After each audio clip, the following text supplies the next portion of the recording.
this video, you will learn about Lewis symbols and Lewis structures. As for the Lewis symbols, it is an atom that is surrounded by the dots, and each dot will represent one valence electron. So Lewis symbols or Lewis structure is about representing all the valence electrons. Let's look at this one. Sodium. Sodium has one valence electron, and therefore you will see a dot over here next to the symbol Na. Let's look at another example. Magnesium, Mg. Magnesium has two valence electrons, and therefore we use two dots over here to represent the valence electrons. We can just look at all of them. So what happened is when we try to put down the Lewis symbols, we try to draw it look nice. For example, if I have silicon, for example, it has four valence electrons. Instead of putting the four dots in one place, we try to make it look symmetrical, make it look nice. So we put four dots surrounding it, and that will at least look more clear. When an atom loses its valence electrons, usually we do not write the core electrons. We just leave it like this. In this case, sodium, Na, it has one valence electron. If this one is removed, we just write down Na. Instead of writing the core electrons and put the dots here, no. We just leave it like this. As for calcium, as an example here, calcium has two valence electrons, and after the two electrons are removed, calcium will carry a 2 positive charge. Look at here, we do not write any dots here because the valence electrons are gone. And plus 2 electrons. Okay, here is another example. Chlorine. Chlorine has 7 valence electrons. When an electron enters it, an electron, we usually will write E minus instead of just a dot. Although if we look at a dot, we know that it's about an electron, but in general, we write plus E minus. Okay, so with this one, starting with 7 valence electrons, if an additional electron is added to it, now it has 8 valence electrons. And the magic of writing the Lewis structure is to have it satisfy the magical number 8. It's called the octet rule. That means we try to make it to have each atom to have 8 electrons surrounding it. As for organic molecule, the atom hydrogen, we do not need to follow this rule. Hydrogen, we try to make it 2 will be the happy number. But the rest of the atoms in an organic molecule, it prefer to have 8 electrons surrounding each atom. Here is the Lewis structure or Lewis symbol of showing how atoms form ionic bond. Cations are formed when atom loses electrons, represented by fewer Lewis dots.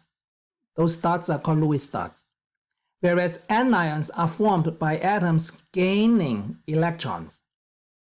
The total number of valence electrons does not change. If you count it around, it does not change. Sometimes we use a bracket over here to separate the ions. We have seen examples of how to draw Lewis structure for ionic compounds. So how about with organic compounds, with covalent compounds. Okay, we need to follow these rules. The first one, here's the instruction. The first one is to determine the total number of valence electrons. So the first one is to find out the total number of valence electrons. Let's look at an example. Over here, I would like to write a Lewis structure for fluorine molecule. Okay, so fluorine, there are 2 fluorine atoms, and as for fluorine, the valence electron for fluorine, it is 7 each. And now I have to multiply that by 2. That's the total number of valence electrons. What I have is 14. So the first step is to find out the total number of valence electrons for the molecule. The second step is to arrange atoms. Okay, what do I mean by that? So we have to give a guess. Okay, so to arrange atoms. Okay.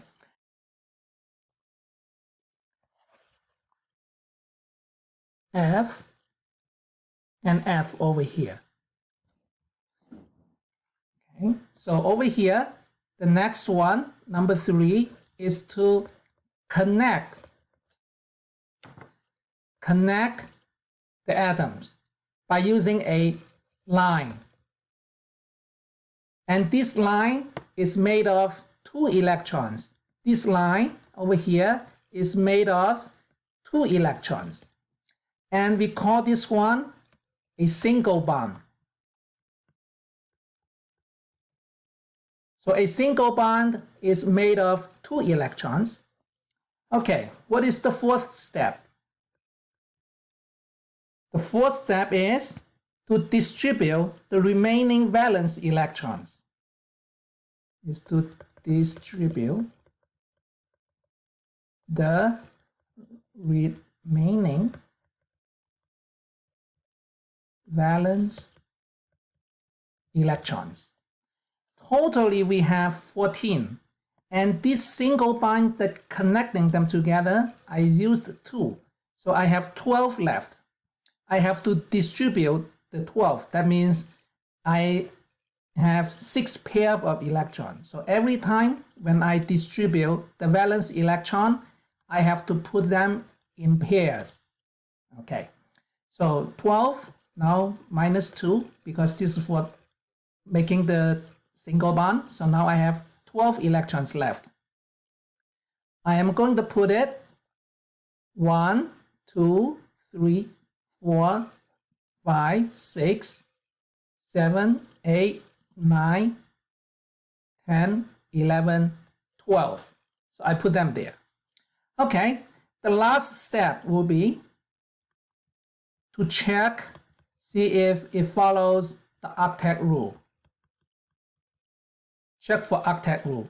What is the octet rule again? That means for each atom, it will be surrounding by 8 electrons, except for the hydrogen. Okay, let's count. I am going to focus on the one on left. Because this is a covalent bond, that means it is shared. So when I count, I need to count it for each atom. So 1, 2, 3, 4, 5, 6, 7, 8. So this is good. Likewise, I do the same thing for the fluorine atom on the right side.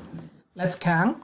1, 2, 3, 4, 5, 6, 7, 8. So I have 8 electrons surrounding it.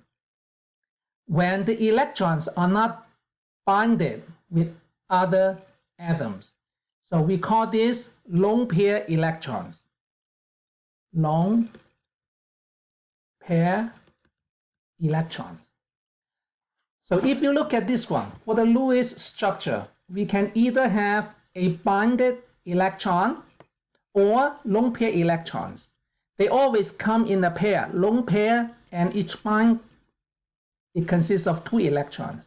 That means the total number of electrons should be an even number in order for us to successfully write a Lewis structure. If we have a single number of electrons, for example, if I have C and N for this molecule, if I try to write a Lewis structure, and the first step is to find out the total valence electron. So for carbon, it will be 4. For nitrogen, it will be 5. In this case, I cannot draw a Lewis structure because the total number of valence electron is an odd number. Okay, let's try another one. Let's try to follow all these rules. The first step is to find out the total number of valence electrons, and then we give a guess. We arrange the atoms, then we connect them, distribute the remaining of the valence electrons, and we check for the octet rule. Okay, let's do it. Okay, how about let's do O2, oxygen. So oxygen, total number of valence electrons.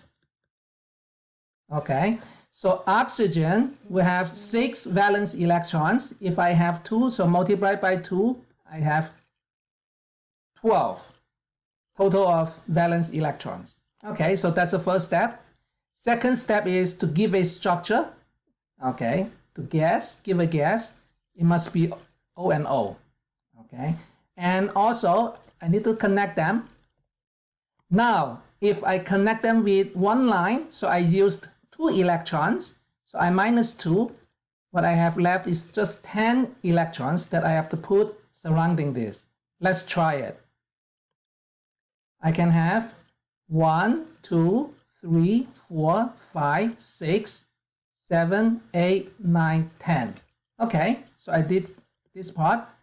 Okay, so let's do the fourth part. How do we make sure that it follows the octet rule? Let's check. For the oxygen on the left, I have 1, 2, 3, 4, 5, 6, 7, 8 electrons for the oxygen on the left. That's good. How about on the right? I have 1, 2, 3, 4, 5, 6. I only have 6 electrons surrounding this oxygen. So it doesn't follow the octet rule. So this oxygen is not happy. What should we do then? We have to start again.